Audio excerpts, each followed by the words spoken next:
brave souls. Please leave a like and subscribe before we start. I was home alone one night, back in 2009. My parents were out on their weekly date nights. One of those had one too many at dinner and passed out in the movie theater kind of dates. Anyway, I had just returned from my afternoon jog. Being a hot August day, I had worked up quite a sweat on my run, so I had decided to take a cold shower and clean up a bit.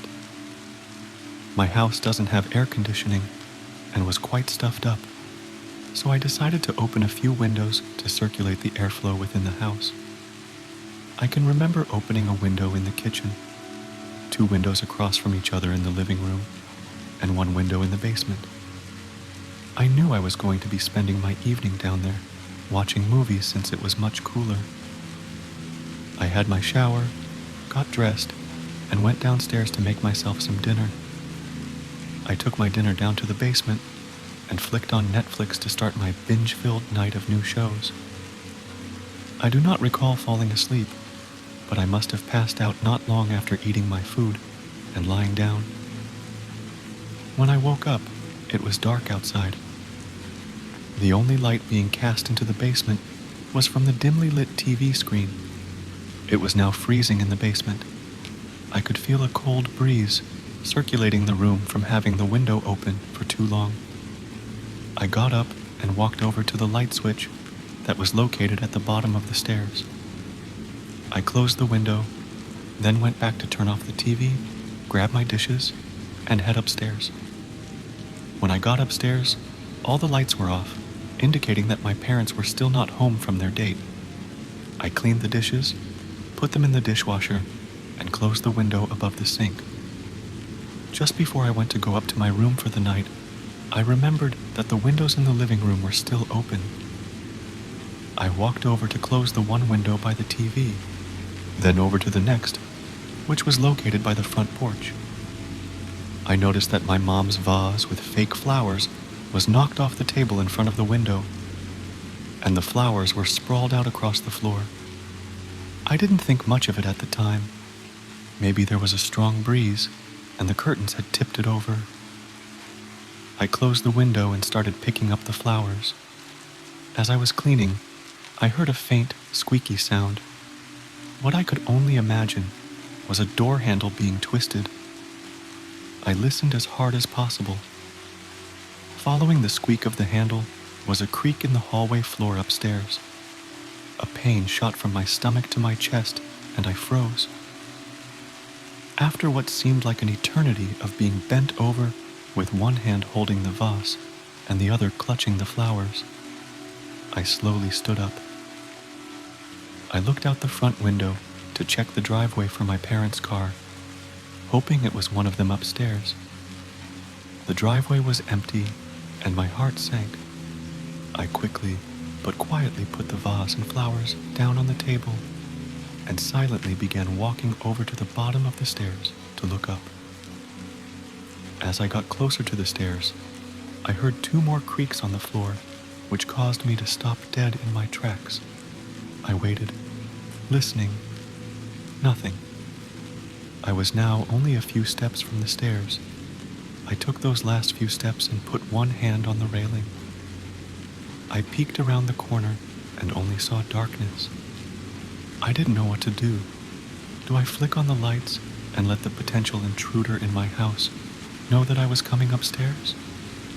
Do I leave and go to a friend's house? Do I call my parents?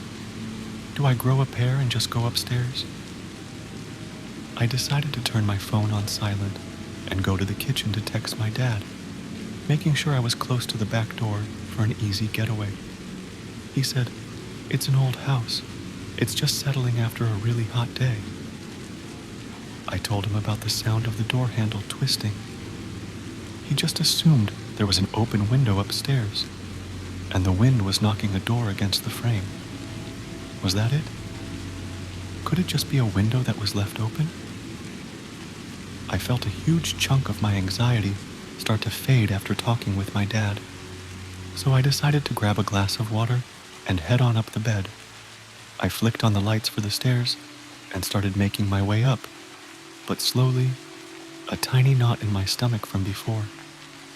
I got to the top of the stairs and noticed that all of the doors were wide open, except for mine. My parents' room and spare bedroom were on the left, and the den and my room were on the right, with the bathroom at the end of the hallway. Though, as my dad had predicted, my door was cracked just enough that a breeze could be making it hit the frame. It being as hot as it was today, it wasn't unusual for my mom to open all the doors and windows upstairs. I exhaled a sigh of relief, now fully confident that my dad was right. I turned on the lights to my room, did a quick look around, and walked over to my nightstand to put my water beside my laptop, then went off to the bathroom to get ready for bed. As I lay in bed trying to get sleepy, I was watching my favorite reruns of Seinfeld on my laptop. Then, out of nowhere, I heard the sound of something slowly scraping my closet door. I quickly flicked on the light beside my bed. My closet door was cracked open ever so slightly.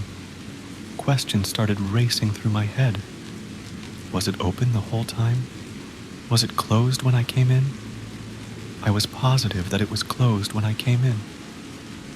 Before I even had time to rationalize my thoughts, I heard the most disturbing, creepy, quiet, sinister laugh I've ever heard in my life. No horror movie could ever replicate the sound I just heard. As soon as I slid my laptop off my legs, the closet door burst open, and someone was standing in the closet. My clothes were partially covering their body and face. I looked closer, and there was the sickest, palest, dirtiest woman I have ever seen. For the split second that I saw her in horror, the image was burned into my brain forever. She had no shoes on her disgusting, dirt-stained feet. Her skin was sickeningly white with cuts, and dried blood from her face, down her arms, all the way to her legs. She was wearing what I assume used to be a white nightgown, but was now a discolored mess of dirt, blood, and who knows what else. Her gray, blue-veined, sunken-in face closely resembled a decaying skeleton. The rest of her face was hidden by my clothes. She asked in a quiet, grumbling, raspy voice, "Have you seen my baby?" That was enough for me to grab my phone and run. As soon as I was halfway out my bedroom door, I heard her shriek, "Give me back my baby!" and clothes hangers thrashing around behind me. I ran as fast as I could to the upstairs bathroom and locked the door. It was only a second later that I heard a huge crash against the door, along with the woman screaming in a devilish tone, demanding I return her baby to her. I called 911, and the operator assured me the police would be there as fast as they could. I jammed my feet against the door and held my back against the sink, trying my hardest to make sure the door stayed closed. The woman would not let up, though. Her shrieks turned into low, demon-like grunts, and her banging on the door turned into heavy, bodily blows. After what seemed like an eternity, I heard a heavenly sound. I heard the police call out that they were entering the residence. I yelled at the top of my lungs that I was upstairs. All I could hear next was a mixed commotion of the officers yelling and the woman growling. The officers ended up pepper spraying the woman, and it took 3 of them to be able to force her to the ground. She was yelling in a possessed-like state the entire time. I did not come out of the bathroom until the cops assured me she was out of the house. The cops told me she was likely on drugs or an escaped mental patient from the next county over. I tried telling them that she sounded like she was possessed or something, but they chalked it up to the woman just needing her medication. My parents arrived home shortly after I gave my statements to the police. We moved out of that house a month later. That was one night I was home alone that sadly I will never forget. I was in my room getting some work done when I got a bit hungry and planned on walking to the kitchen to get some leftover Chinese food. My kitchen sits next to the living room, and as soon as I stepped into the dark hallway, I noticed the television was on. I know I never stopped to watch anything on it, so this was an immediate red flag. Thinking that maybe it was updating, or maybe Alexa had switched it on by mistake, I walked over to turn it off, but my heart dropped when I saw a woman with oily black hair sitting on my couch watching it. For a moment, I was confused because I knew there was no one there when I walked in, and I knew all the doors and windows were locked.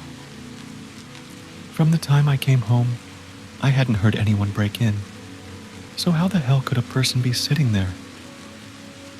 After the confusion passed, I wanted to walk forward and ask what the hell she was doing in my house, but something screamed that that would be a grave mistake. If anyone has ever experienced sleep paralysis, that's what the feeling was like. I told my body to move, but the primal part of my brain refused vehemently. I slowly crept back inside my room and just waited in silence. At this point, I know you're already screaming at me to call the cops, and trust me, I wanted to. Nothing at that moment would have made me feel better than to have 1 or 2 armed police officers there to deal with her so that I didn't have to. But if I'm being honest, I didn't want her to hear me talking. If she had walked to my room, I'd be trapped. And at that moment, I felt like that'd be a nightmare. After waiting for half an hour in silence, I mustered up enough courage to at least observe and see what she was up to. Forcing myself up, I cracked the door open just enough to get a clear view of the hallway and look at where she was sitting. If I didn't know any better, I'd have thought she had legitimately just stumbled into the wrong house and was relaxing like any normal person. But something was off. It almost looked as if she was slumped forward on the couch. Part of me wanted to believe she was sleeping, but what I saw next shattered all hope of that. She reached a disgustingly long arm towards the door and unlocked it from her seated position with ease. I haven't measured yet, but eyeballing the distance from my couch to the door, it had to be at least 8 or 9 feet away on the low end. She slowly stood up and made a clumsy effort to walk towards it. Her body was horrifying. She was tall, uncomfortably so. If I had to guess, I'd say she was maybe over 9 feet, with arms that touched the ground and dragged behind her. Her hands each sported roughly 11 fingers that had to each be around a foot in length. From what I remember, she was completely naked with sagging skin that hung loosely off of her extremely thin body. She was also paler than I thought possible. Her skin appeared almost gray, and if I didn't know any better, I'd think her skin belonged to that of someone recently deceased. She didn't move gracefully. She dragged her massive body towards the door and raised her long arm towards the doorknob to pull it open. It almost looked like she had to break her own bones to complete the movement. But as she pulled the door open and moved a spindly leg outside, she stopped. My blood ran cold as she slowly turned her head towards me, and I caught a glimpse of her face.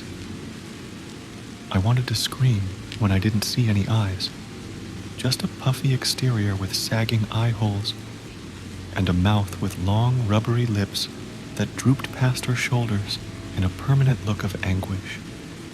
I didn't know if she saw me, or if she even had the capability to. All I remember was her turning her head back outside and leaving my home. She shut the door behind her, and I was left in silence with my heart pumping faster than it ever did.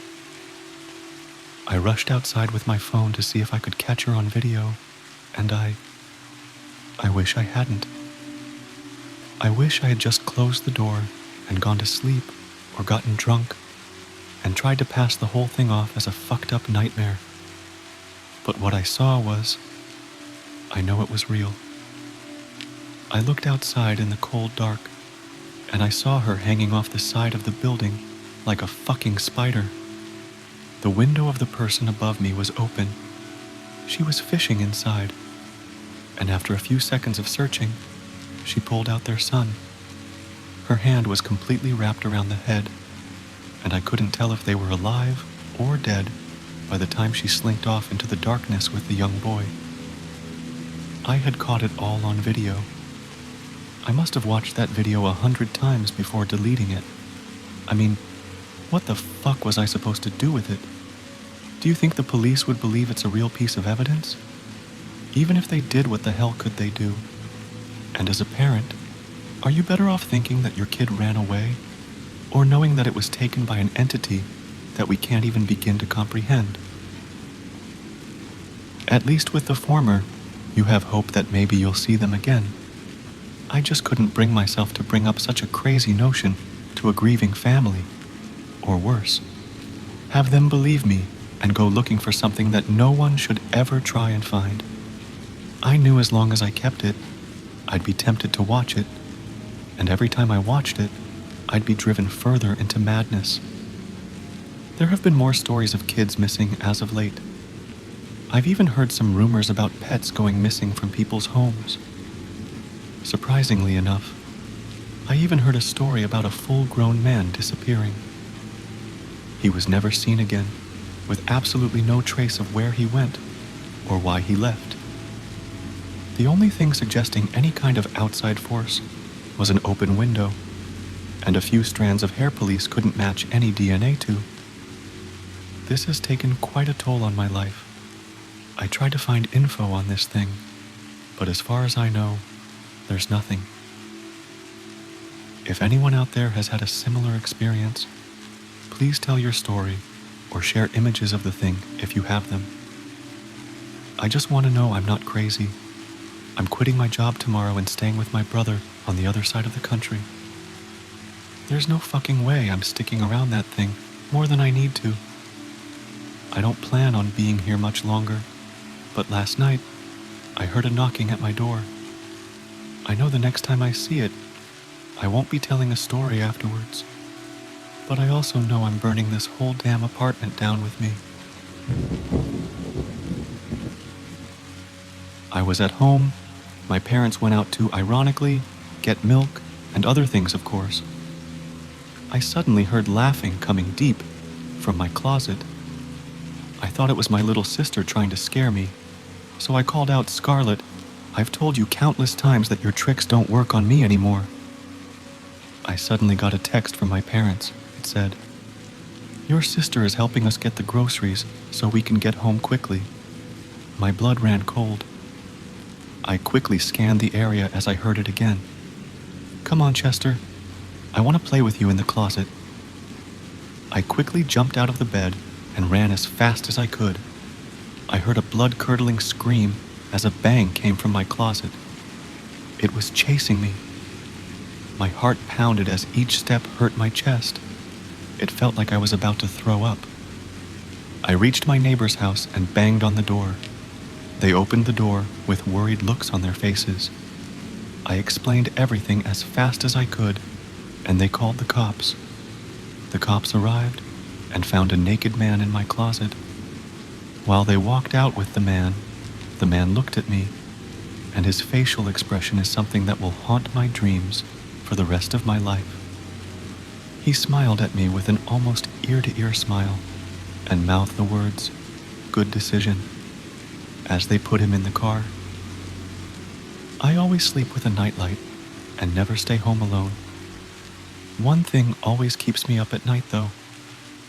What would have happened if I chose to open the closet door? Don't forget to show your support by giving it a thumbs up. Your likes and comments help me continue creating content you'll love. And if you haven't already, please consider subscribing to my channel so you won't miss out on more exciting stuff.